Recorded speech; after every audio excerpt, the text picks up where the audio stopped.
Welcome to our first coffee morning of the year for secondary parents, about how we can support our children as they prepare for both their mock exams and the actual exams in the summer. Really what I want to do is share with you the advice we give to our students so you know what we're telling them, you can support them, students get the same message from everyone.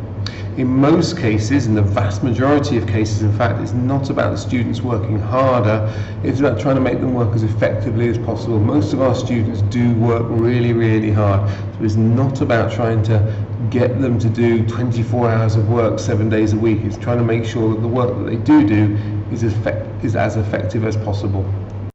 As this quote illustrates, parental support is one of the key determinants of how well a student does in both A-level and at GCSE. Although students as they get older tend to be harder to approach to help, it does still have a big impact, and it is important that we as parents support our students through this. There's no point pretending that exams aren't going to be a stressful time for your child, your son, your daughter. But what this is about really is trying to minimize that stress as much as possible, and say, make sure that when the exams come around and the stress really is on, they have that confidence to fall back on, that they do know what they're doing, and they are ready for the exams.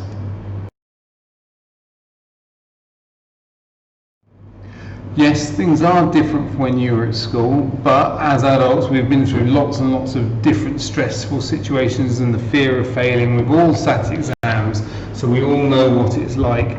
And just general sympathy and reassurance is really important, to reassure them that you're proud of them, and so long as they've done their best, that's all that anyone can ask them. Students put an unbelievable amount of pressure on themselves because they think they're going to be a disappointment to us, their parents. So that reassurance that you're there for them and that you understand that it's difficult, and that as long as they've worked hard and tried their best, that's good, will make a big difference to their performance.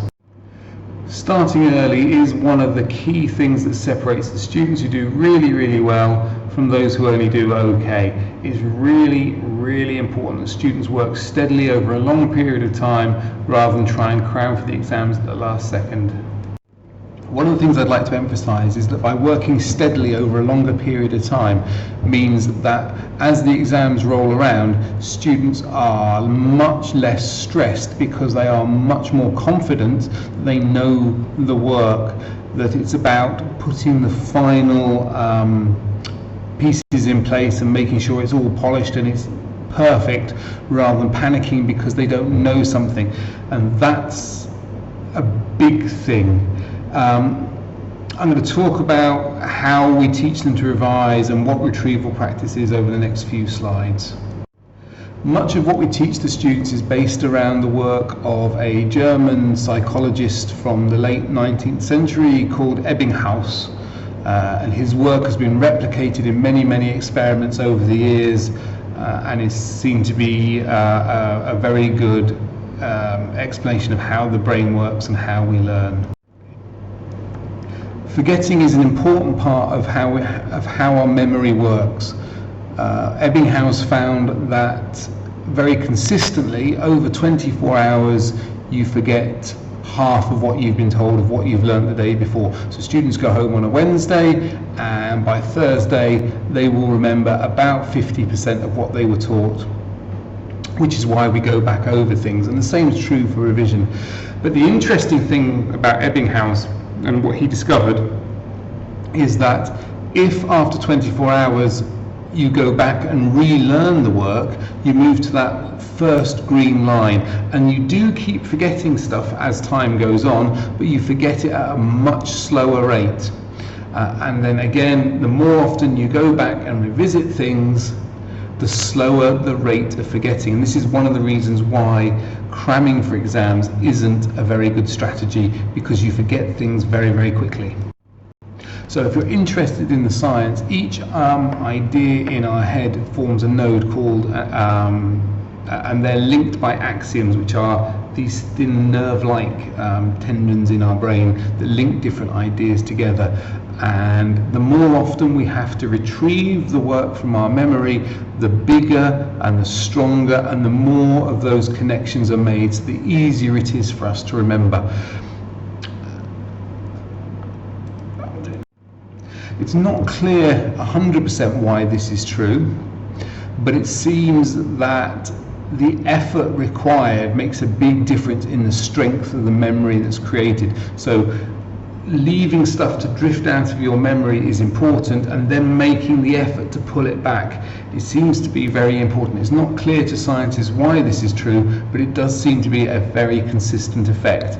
So students need to, over a considerable length of time, learn things, allow it to drift from the forefront of their memory, and then pull it back again. And that effort of pulling it back is key to developing strong links inside the brain. Another key idea we teach students is the idea of spacing within their revision. And this is the idea that you don't do big chunks of work, you do lots of small chunks of work. So you wouldn't have an evening of doing, say, an hour and a half of maths revision to learn maths. It's far more effective to do half an hour of maths and half an hour of science and half an hour of history, and do that 3 times rather than one lot of maths, one lot of history, one lot of science over 3 days. So breaking it up into smaller chunks is much more effective. One of the suggested reasons why this is true is that it aids that forgetting, so you have a chance to forget it, and then the effort of pulling it back into your memory is really important and part of the learning process. So now we get down to the nitty-gritty of how we teach students to revise and what they actually need to do. And one of the key things they need to do is work without their books and their notes. They should only use their books and their notes to check what they've revised is correct. Your brain will lie to you. Your brain is not your friend. If you're working with your books in front of you and you can't remember something, you will glance down at it and you'll, oh yes, I remember that, of course I knew that, yeah, I know that. But if you can't remember it without the books being there, it's no use for you for the exam, because in the exam you don't have the ability to look down at your books and go, oh yeah, I remember that. If you can't remember it without your books, then effectively you don't know it. And it's really, really important that students do this work without their books. They do it from memory. Inevitably, that means they will get things wrong. That's fine. That effort of retrieving things and correcting them is part of the learning process.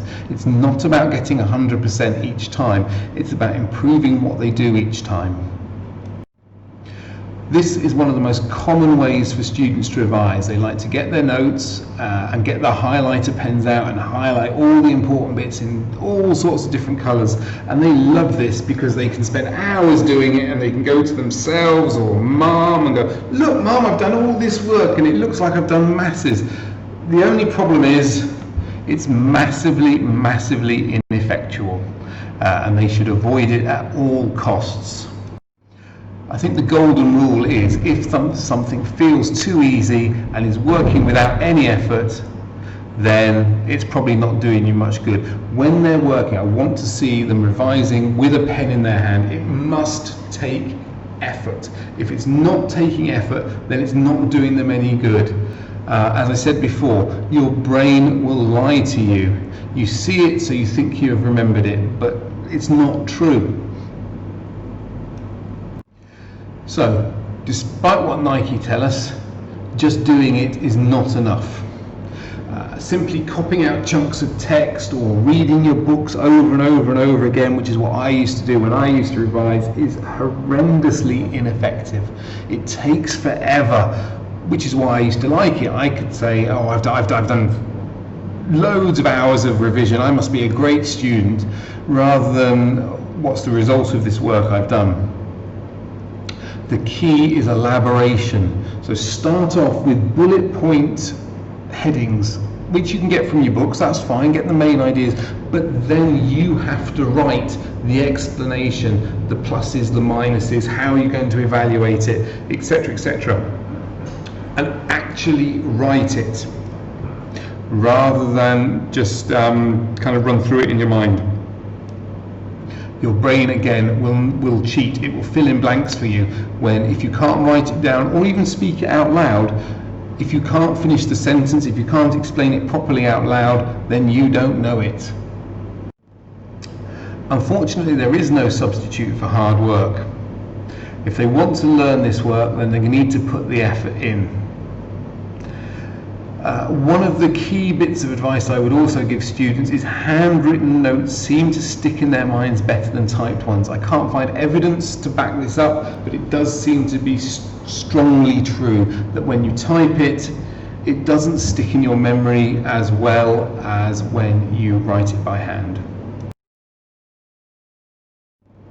So students should make their own revision notes, not swap with friends and do half of it and the other person does half of it to cut the effort down, or buy a revision guide and learn from that. It's really, really important that they make their own revision notes, and it's also really important that they do it without their books, and then once they've written them, then they go back and use their books and their class notes to check, to make sure they haven't missed anything out, they haven't got something wrong, anything like that, but to do it in the first place on their own. And again, yes, that means they will get things wrong. Yes, they will miss things out, but it's the effort of getting it wrong, realizing you've got it wrong, learning it, then doing it again. That's what makes this successful. Another strategy we encourage the students to use is flashcards, to make their own flashcards. And we talk a lot about how much detail they should put on these flashcards, how to organise them, how not to organise them, and then once they've made them, how to use them effectively. There's all sorts of strategies they can use.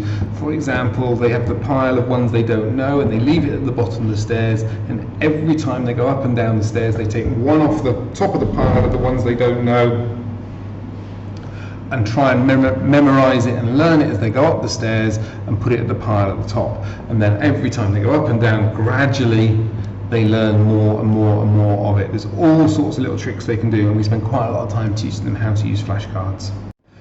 Our brains have always had to respond to visual cues to allow us to survive.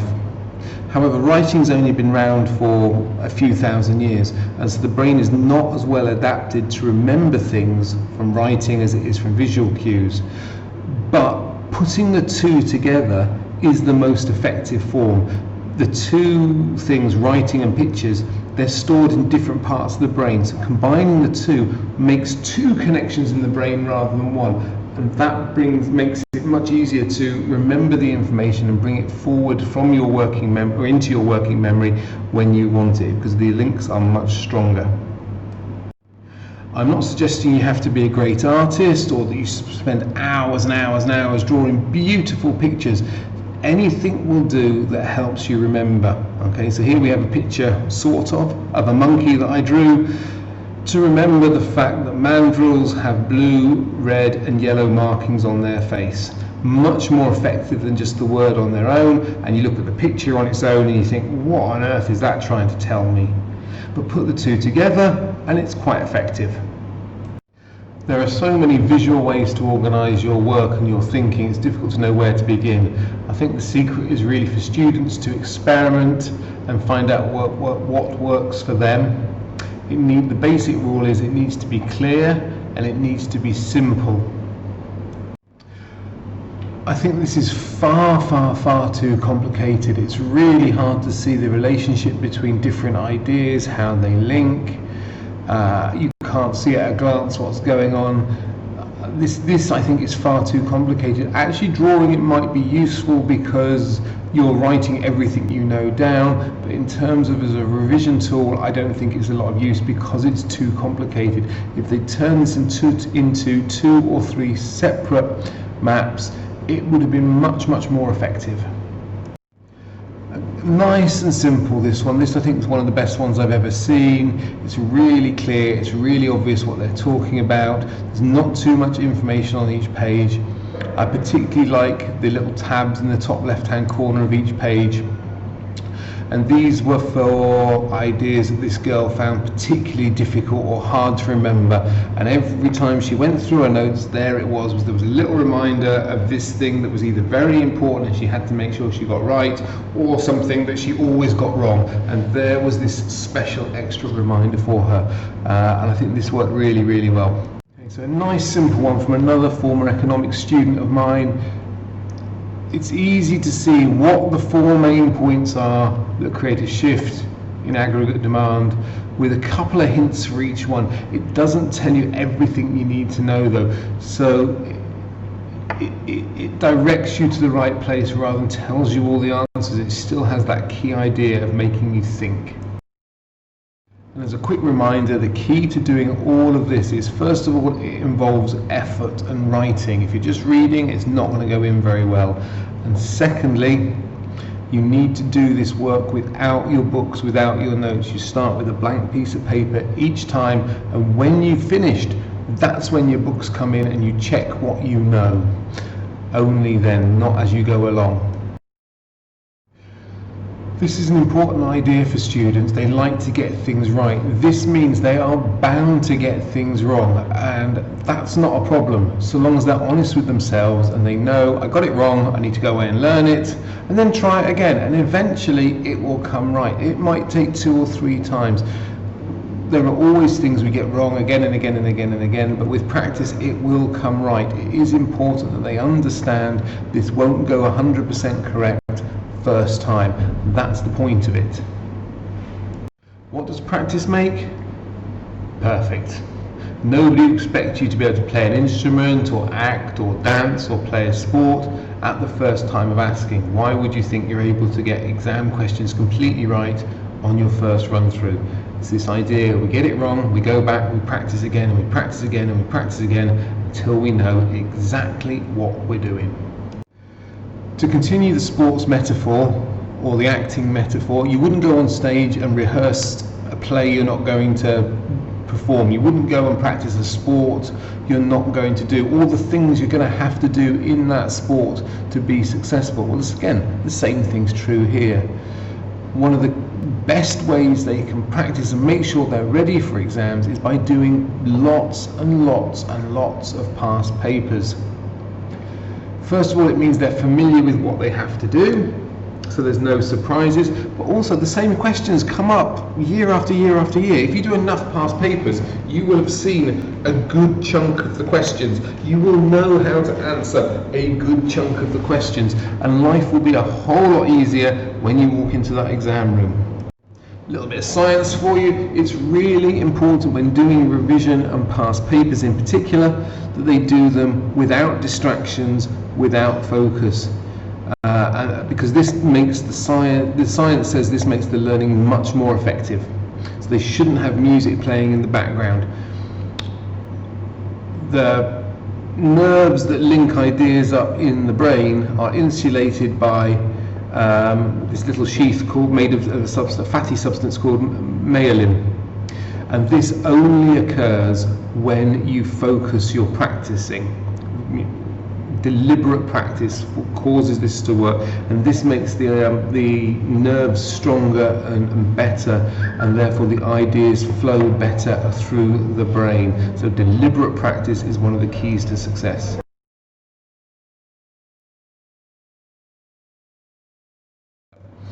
Students shouldn't just focus on going through the exam papers and practicing and answering questions, although that is really, really important. They also have access to the mark schemes, and this is what the exam board provide the people who are going to mark the papers, so they know how to award the marks and everything's fair and everything's consistent. They have, as well as advice on how to answer the questions, the examiner knows what to mark. They also have key ideas that you might want to include in an answer, so they know what they're looking for. Students should use these to write a whole range of sample answers, and this then can form the basis of their revision. If they've got 8 paragraphs on a topic for 8 different ideas of possible answers, they probably only need 3 or 4, but they don't know exactly how the question's going to be worded, so they don't know exactly which 3 or 4 they're going to need. But if they've written them out already as part of their revision, then they're there for them. They've already written this answer to this question. They just need to remember what they wrote and put it on the exam paper in the exam room. This is a really, really effective tactic for students. I keep talking about students needing to work over a longer period of time, and to do that effectively, they really need to plan out a timetable.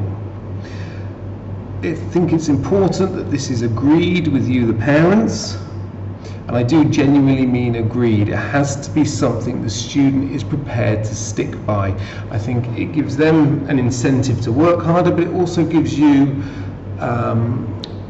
something to hold over them and say, you agreed to this, you need to do it. This isn't me telling you to do it, you agreed to it. But that only works if it was an agreement. So it needs to be realistic. It needs to be something they can stick to. There's no point saying they need to work 18 hours a day, because they won't. A, it's not healthy, and B, they won't do it. And what will happen is, instead of working 18 hours a day, they'll work 14 hours a day, and then 10 hours a day, and then they'll go, well, I'm not sticking to my schedule at all, there's no point, and they'll give up on it. Far better to have something that was realistic and achievable to start with, that they can stick to, even if it's not quite as much as you would like them to do. Getting them to do 80% of what you'd like them to do is better than getting them to do no percent of what you'd like them to do, because it's not a realistic expectation. It's also really, really important that they have balance in their life in order to keep this going over a long period of time. They're not going to be able to sustain massive amounts of schoolwork over a long period of time without breaks and relaxation. So this is the bit that students really like to start with when I say they still need their lives, they still need to be allowed to do all those things they really want to do, and they all go yay, and then I say, but it has to be a balance. You have to have a balance between these important exams and the work to make sure you're ready for these important exams, and having a healthy life and having an enjoyable life as well. There's no point clamping massively down one way or the other. Neither will lead to a successful strategy. It has to be a balance. One of the things I'm really keen on with our students is sleep. It's so important to study. Lots and lots of studies have shown they need at least 8 hours sleep a night. It's important they have a regular bedtime and a regular get-up time, and if they can, they should stick to it 7 days a week and not store up all their sleep and sleep forever on a Saturday. That doesn't really help. Consistency of sleep is as important as the amount of sleep that they get. So have a regular bedtime, a regular get-up time, and try and stick to it as much as possible. Again, I think it's important this is agreed and not just imposed at the last minute, but agreed, so students are likely to stick to it. Lots of our students like to play games, they like to spend time on their phones, and that's fine, providing there's a balance. So we agree times when they can and times when they can't. We agree that an hour a night playing games is fine. Do that, I'm happy with that. 5 hours a night is not fine, it's not reasonable, you've got schoolwork to do. Again, it comes back to agreeing the rules and having a balance. Going out, seeing their friends, having a social life is important to people of this age. If that's all they want to do, that's fine, providing it's balanced and they're not spending all of their time doing that and none of their time working, or all of their time working and none of their time socialising. Both are important to being healthy. Nor should we overlook the importance of just doing nothing, letting the brain relax. It helps the learning process if they can just unwind and do nothing. I would also say agree times over a few day period rather than each day you will stick to this rigidly. It gives the student a bit more flexibility, makes them feel they're in control a bit more, and allows for the unexpected to crop up. If they want to go out, that's fine, but that means they're going to have to pay for it later on, and try and have that discussion in advance. If you're going to do this, that's fine, we're quite happy with that, that's okay, but the consequence of that is you're going to have to work harder tomorrow. Of course, when they're working, they should avoid distractions. It is important that when they work, that's what they're focused on for that learning to be effective. So get rid of things like phones in their room. Again, this can be agreed upon in advance, that while you're doing this revision, that's what's going to happen. When you finish doing your schoolwork, Then you can have your phone and we won't moan about it and we won't gripe about it. It's all fine, but this is the agreement. Make it part of the agreement.